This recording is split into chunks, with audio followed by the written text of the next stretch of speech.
E no go tey, una go Siddon look the heroes. The Heroes na one Yoruba movie wey one Mr. Andy Chukwu produce and direct sake of say the film go boost and promote national unity and kick against fake news.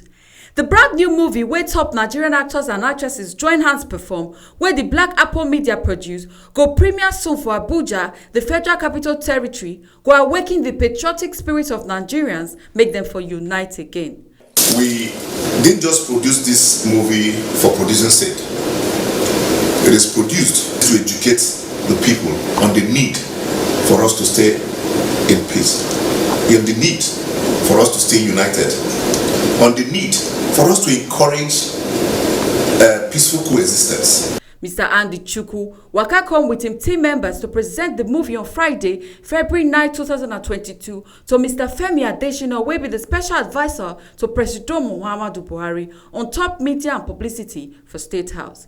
Adesina come knack ogbonge praise to the brain behind the movie, and he come yarn dem say President Buhari tanda with them, sake of say Buhari dey fight well to make sure say Nigeria unite, say na why him fight war of unity at the age of 25. Anything that will promote unity, that will promote togetherness, that will show the evil of fake news, hate speech, is something that should be supported. So I want to assure you that as the media office of Mr. President, we will support this initiative. Anita Obinome, TMC TV.